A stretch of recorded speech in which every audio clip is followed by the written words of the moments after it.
Hey Daniel, we've done everything that we can possibly think of doing. Our ads aren't working, our SEO isn't working, we're not getting customers, we're burning through cash, and I'm really, really stressed. Help. So I do a lot of mentoring. It's about 50% of my time at the moment, and I really enjoy it. But I've also noticed that I share very similar advice through different calls. And I wanted to share some of the main learnings that I've experienced through the calls that people find valuable. So the first is people often come to me with a very specific problem or a challenge, but actually when we dive into it, we realize that the problem that they're facing is very rarely the problem that they actually think they have. So they might come to me and they say, hey, Daniel, our ads aren't working, or hey, Daniel, we're not getting investment. And really, when you go deep and you keep asking yourself, why is this happening? You often identify a root cause that is different. It's actually, I don't know who my customer is. I don't know how to speak to them. I don't really understand enough about the problem that we're solving. And what I'd recommend for you is if you're struggling on something, keep asking yourself why until you reach a fundamental level and try and see if that is the challenge for you. And if you're struggling to do that yourself, maybe ask ChatGPT or a friend. Next is an assumption audit. So when something doesn't work and you think it's going to work, it always comes down to an incorrect assumption. And what that means is you've got this idea in your head about how your business operates, and one of those assumptions is incorrect. So what you need to do is figure out which one. Now that can be very difficult. So a task that I recommend that you do is to think about all the different assumptions you have about your business, starting with the real fundamentals, working your way to the very specific things. And your goal here is to identify what is incorrect. Now, when I say starting with very fundamentals, start thinking about your business model. People are interested in this product. People are willing to give you money for this product. People are willing to give you the money that you're charging for this product.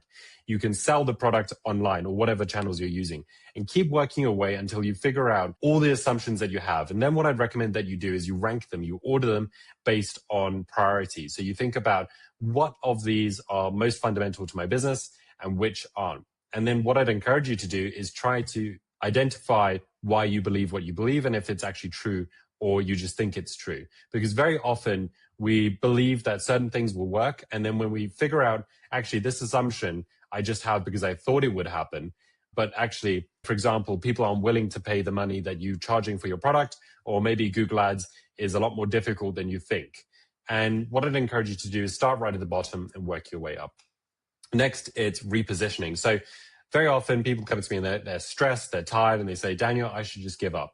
And what often is the case is that they've got a good product that solves a problem, but it's not necessarily the problem that the customer wants. And what I encourage people to do is to think about how can you reposition it to focus on an audience that is actually solving a problem. An example of this is a meditation app that I was working with that ended up pivoting to a B2B corporate wellness product. And we realized that the core functionality, the core technology is still very valuable. It's just that we were targeting the wrong people with the wrong problem.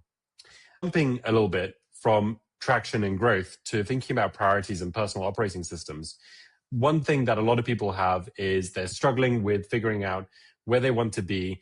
They always feel like everything's very chaotic and they're kind of fighting fires. And a lot of people have these ideas of who they want to be, but they're not very clear about that. They're not very specific. So I think it's a great idea to have a very specific, clear understanding of where you want to be in, say, 2 years' time. And it doesn't matter. What I encourage people to do is to create almost a persona for that person. You know, what kind of life are you living? How much money are you earning? Be specific. And it doesn't matter if you're wrong or if it's unrealistic at this point, because the goal is to just create something. And from that, you can work your way backwards, because very often we're doing lots of work, but we're not sure if we're making any progress. And if we don't actually think about where we want to be, we're just turning our wheels. We're cycling backwards on a bicycle. And it doesn't matter if that goal that we have in mind is wrong, because we can change that. We can reevaluate based on data. But if we don't even have a goal, then it's very difficult to figure that one out.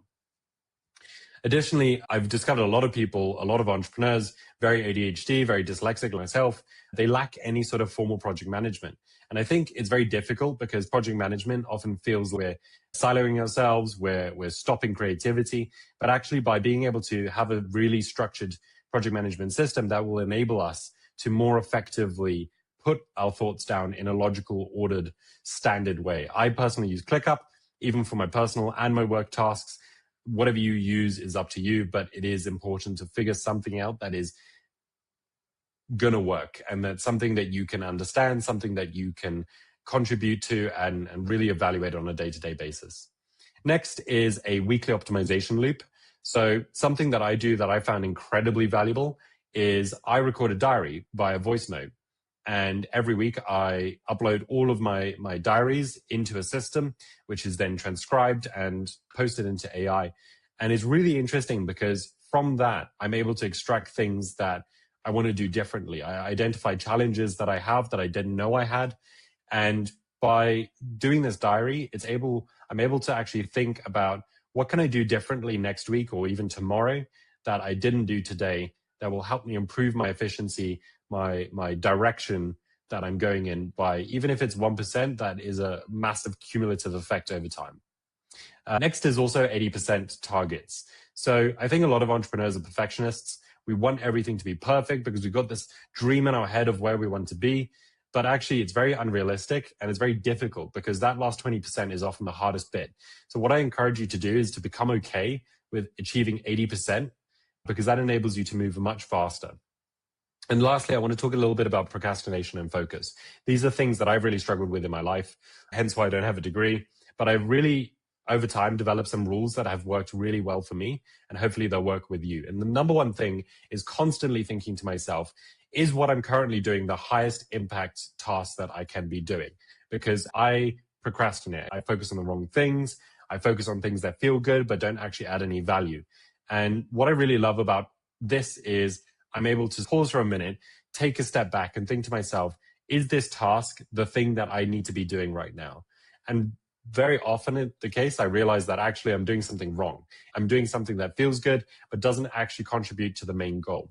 And after a while, you start to practice this. It becomes like a muscle that you exercise and it becomes a lot easier. You sort of evaluate almost subconsciously, is this what I should be focusing on right now? And finally, change the medium. So one thing that I really struggle with is being still and focusing on the same thing for a long period of time. So I found hacks that work really well for me. And for example, I love going for walks and talking about blog posts. In fact, a lot of my mentee meetings I do whilst going through the park. So there's quite a few different eclectic tips and tricks here, but I hope you can find this valuable and hopefully apply it to yourself. If you have any